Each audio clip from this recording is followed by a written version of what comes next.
വിനോദത്തിൻ്റെ മാസമല്ല. റമദാൻ ഭക്ഷണത്തിൻ്റെ മാസമല്ല. റമദാൻ ഉറക്കത്തിൻ്റെ മാസമല്ല. റമദാൻ ജിഹാദിൻ്റെ മാസമാണ്. അധ്വാനത്തിൻ്റെ മാസമാണ്. വിജയത്തിൻ്റെ മാസമാണ്.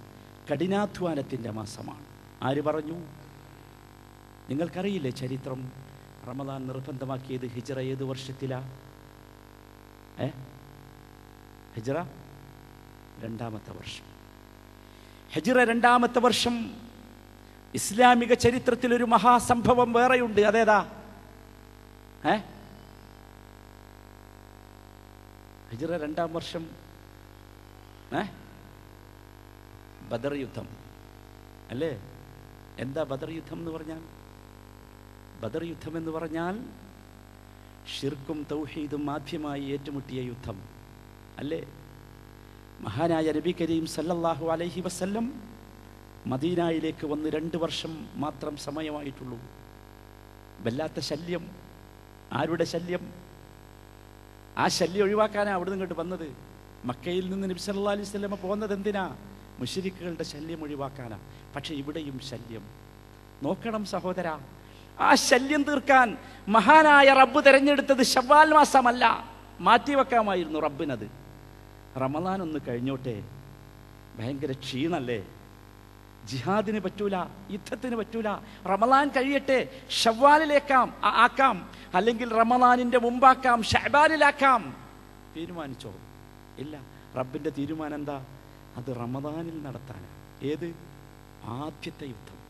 ഒരു എക്സ്പീരിയൻസും ഇല്ല മുസ്ലിമീങ്ങൾക്ക്. കുഫാറുകളുമായി ഏറ്റുമുട്ടി ഒരു എക്സ്പീരിയൻസും ഇല്ല. നമ്മൾ പല പരിപാടി നടത്തുമ്പോൾ പറയാറുണ്ടല്ലോ, ഞങ്ങൾക്കതിൽ അങ്ങനെ അത്ര പരിചയമൊന്നുമില്ല. ഒരു പരിചയവുമില്ലാത്ത യുദ്ധം അത് നടത്തുന്നതാകട്ടെ വിശുദ്ധ റമദാനിൽ. സഹോദര, അറിയണം എന്തിന് അള്ളാഹു അങ്ങനെ തീരുമാനിച്ചു. എന്തിനാ തീരുമാനിച്ചത്? കരുതുന്നുണ്ടോ നിങ്ങളതൊരു സ്വാഭാവികതയാണെന്ന്? ഒരിക്കലുമല്ല. കരുതിക്കൂട്ടിയുള്ള തീരുമാന. റമദാനിലെ നിർബന്ധമാക്കിയ റമദാനിലെ 1ാമത്തെ റമദാനിൽ തന്നെ മുസ്ലിമീങ്ങളെ അറിഞ്ഞോ, റമദാൻ ജിഹാദാണ്. അതാണ്. ഇനി അങ്ങോട്ട് ഇസ്ലാമിന്റെ ചരിത്രം പരിശോധിച്ചു നോക്കൂ. അത്ഭുതമാണ് സംഭവം. തൊട്ടടുത്ത റമദാനിലെ 3ാം വർഷത്തിന്റെ കഥ അറിയോ നിങ്ങൾക്ക്? റമദാൻ ഹിജ്റ 3ാം വർഷത്തിന്റെ കഥ. 2ാം വർഷത്തിൽ പരാജയപ്പെട്ട മുശ്രിക്കുകൾ നബി സല്ലല്ലാഹു അലൈഹി വസല്ലമയെ എങ്ങനെയെങ്കിലും തോൽപ്പിക്കാനും വകവരുത്താനും വേണ്ടി സായുധ സന്നാഹം നടത്തുന്നു. തിരുമേനിക്ക് ആ വിവരം കിട്ടുന്നു. നബി സല്ലല്ലാഹു അലൈഹി വസല്ലമ ഹിജ്റ 3ാം വർഷം റമദാനിൽ സഹാബികളെ ഒരുമിച്ച് കൂട്ടുന്നു. എന്തിനാ ഒരുമിച്ച് കൂട്ടുന്നത്? ദിക്ർ ചൊല്ലാൻ മാത്രമല്ല, തസ്ബീഹ് ചൊല്ലാൻ മാത്രമല്ല, തറാവീഹ് നമസ്കരിക്കാൻ മാത്രമല്ല, മറിച്ച് ജനങ്ങളെ സമരസജ്ജരാക്കുന്നു. എങ്ങനെയാണ് തിരുമേനി സമരസജ്ജരാക്കിയത്?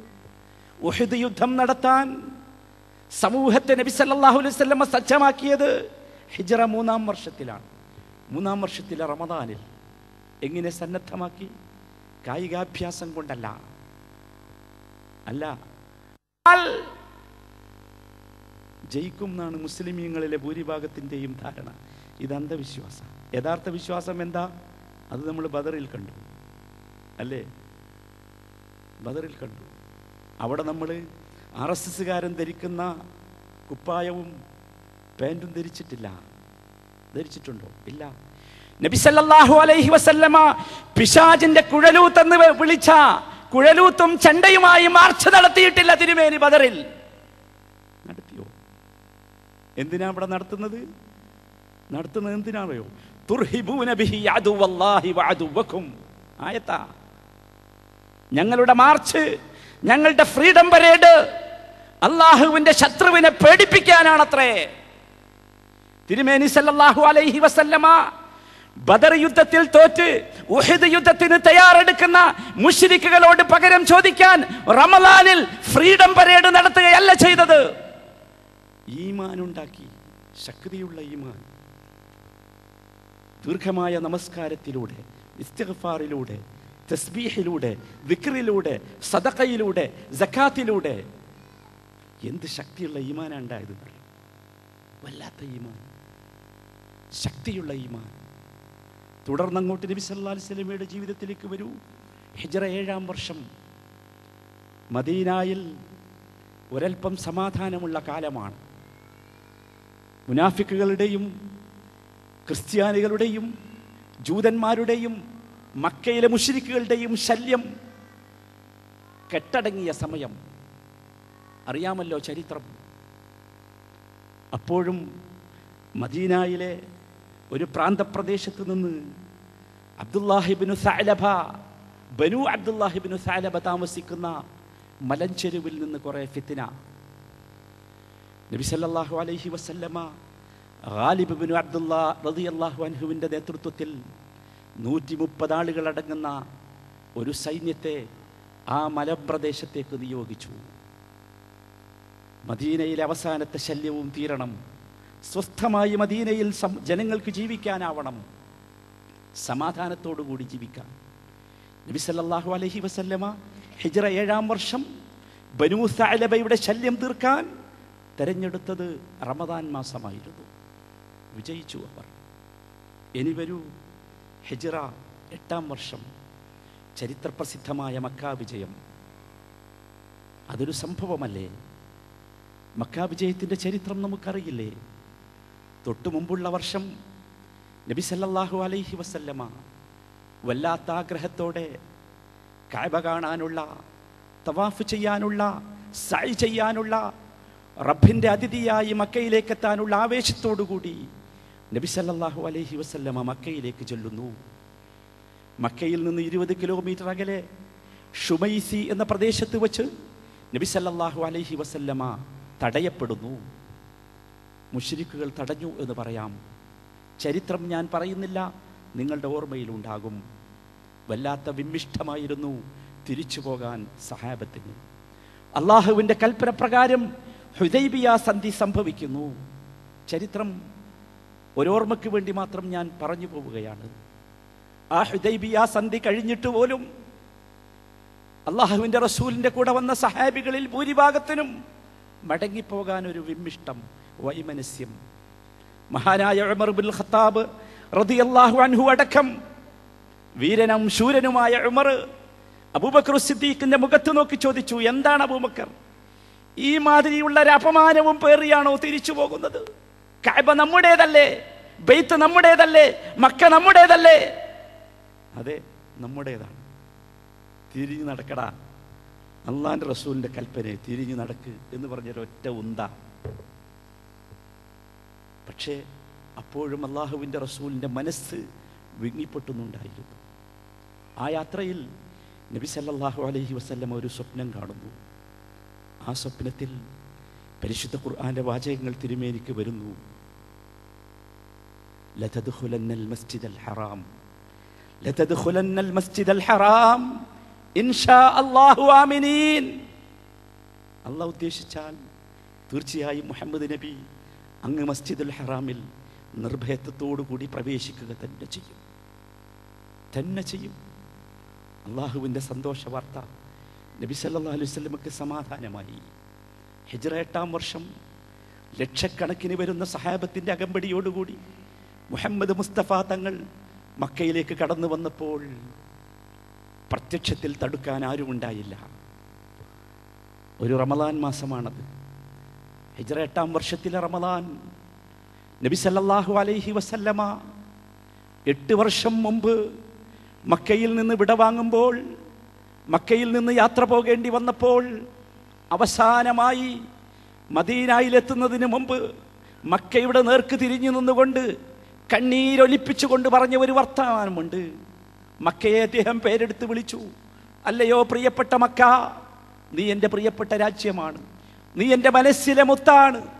നിന്റെ നാട്ടുകാർ എന്നെ പുറത്താക്കിയിരുന്നില്ലായിരുന്നുവെങ്കിൽ ഞാൻ ഈ നാട്ടിൽ നിന്ന് പോകുമായിരുന്നില്ല മക്ക എന്ന് പറഞ്ഞ് വിലാപത്തോടുകൂടി 8 വർഷം മുമ്പ് പോകേണ്ടി വന്ന നബി സല്ലല്ലാഹു അലൈഹി വസല്ലമ തിരിച്ചു വരികയാണ്.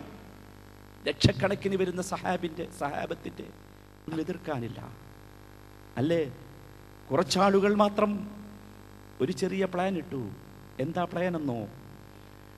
ഇത്ര കാലം ജീവിതത്തിൽ സമ്പാദിച്ചത് മുഴുവൻ മക്കയിൽ ഉപേക്ഷിച്ചു പോയ മുഹമ്മദും അനുയായികളും തിരിച്ചു വരുന്നത് ഒരു പക്ഷേ പട്ടിണിക്കോലങ്ങളായിട്ടായിരിക്കും. അവരെ ആക്രമിക്കാൻ എളുപ്പമായിരിക്കും. അതുകൊണ്ട് ചുറ്റുഭാഗവുമുള്ള മലമുകളിൽ കയറി നിന്ന് നമുക്കവരെ കല്ലെറിഞ്ഞ് കൊല്ലാം. മുശ്രിക്കുകളിൽ സമർത്ഥന്മാരെന്ന് കരുതിയ ചിലരുടെ തീരുമാനമായിരുന്നു. നബി സല്ലല്ലാഹു അലൈഹി വസല്ലമക്ക് വഹി ലഭിച്ചു. തിരുമേനി മക്കയിലേക്ക് കടന്നു വന്നു, കഅബയിലേക്ക് പ്രവേശിച്ചു.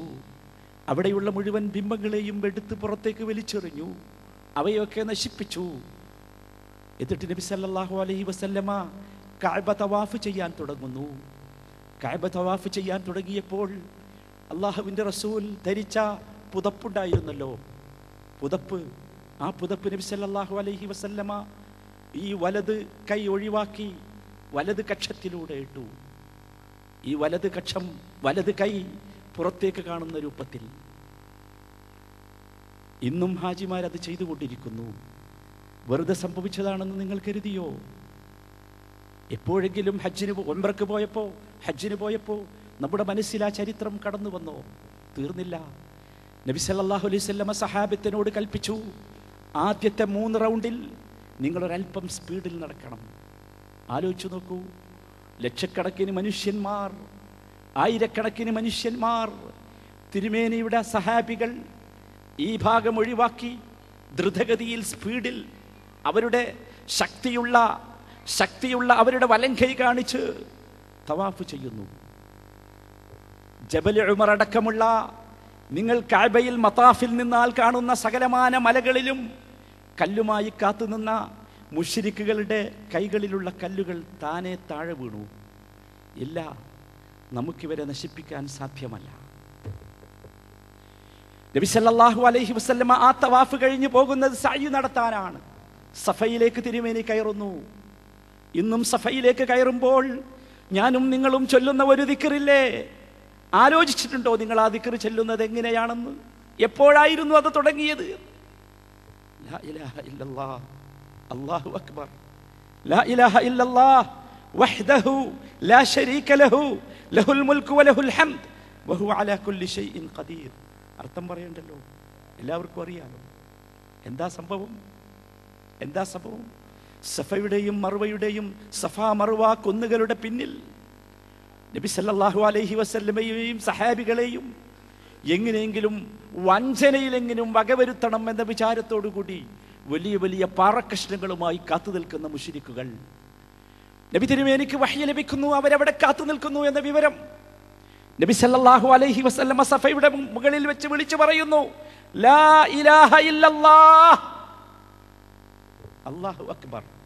ഏതൊരു മുദ്രാവാക്യം കേൾക്കാനാണോ അവർക്ക് പേടി, വൈമനസ്യം, പ്രയാസം, ആ മുദ്രാവാക്യം തിരുമേനി ആവർത്തിക്കുന്നു, ലാ ഇലാഹ ഇല്ലല്ലാഹ് വഹ്ദഹു ലാ ശരീക ലഹു ലഹുൽ മുൽക്ക് വലഹുൽ ഹംദ് വഹുവ അലാ കുല്ലി ഷൈഇൻ ഖദീർ. വികാരനിർഭരമാണ് ആ രംഗം. പേടിച്ചുപോയി. തീർന്നോ? വീണ്ടും തിരുമേനി ചൊല്ലി, ലാ ഇലാഹ ഇല്ലല്ലാഹ് അൻജസ വഅദഹു വനസറ അബ്ദഹു വഹസമൽ അഹ്സാബ വഹ്ദഹു. 3 വാചകങ്ങൾ. അർത്ഥമറിയണം നാം, അതിൻ്റെ ചരിത്രമറിയണം നാം, ആശയമറിയണം. നബി സല്ലല്ലാഹു അലൈഹി വസല്ലമയുടെ ഹിജ്റ 8-ാം വർഷത്തിലെ റമളാൻ തിരുമേനി അവിടെ വെച്ച് പ്രഖ്യാപിച്ചു, ലാ ഇലാഹ ഇല്ലല്ലാഹ് അൻജസ വഅദഹു. അവന്റെ കരാർ പൂർത്തീകരിച്ചു. ആരാണവൻ? അല്ലാഹു. ഏതാണ് കരാർ? തൊട്ട് മുമ്പത്തെ വർഷം നബി സല്ലല്ലാഹു അലൈഹി വസല്ലമ ശുമൈസിയയിൽ നിന്ന് മടങ്ങിപ്പോകുമ്പോൾ അല്ലാഹു കാണിച്ചു കൊടുത്ത കരാറില്ലേ, ലതദ്ഖുലന്നൽ മസ്ജിദൽ ഹറാം ഇൻഷാ അല്ലാഹു ആമിനീൻ. അല്ലാഹു ഉദ്ദേശിച്ചാൽ മുഹമ്മദ് നബി അങ്ങ് നിർഭയത്വത്തോടുകൂടി ഹറമിൽ പ്രവേശിക്കുക തന്നെ ചെയ്യും. നബി സല്ലല്ലാഹു അലൈഹി വസല്ലം അവിടെ വെച്ച് അതോർക്കുന്നു, അൻജസ വഅദഹു, അവന്റെ കരാർ പൂർത്തീകരിച്ചു. 2ാമത്തെ വാക്ക് വനസറ അബ്ദഹു, അവന്റെ അടിമയെ സഹായിച്ചു. ആരാണ് അടിമ? മുഹമ്മദ് മുസ്തഫ തങ്ങൾ. ഏതാണ് സഹായം? അറിയണം നാം. ഏതാണ് സഹായം?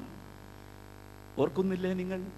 നബി സല്ലല്ലാഹു അലൈഹി വസല്ലമ മക്കയിൽ നിന്ന് മദീനയിലേക്ക് പലായനം ചെയ്ത ആ രാവിനെ കുറിച്ച് നിങ്ങളുടെ മനസ്സിലില്ലേ? വല്ലാത്ത രാവല്ലേ? ഒരു മുസ്ലിമിന് ഓർക്കാൻ കഴിയുമോ ആ രാവിനെ കുറിച്ച്?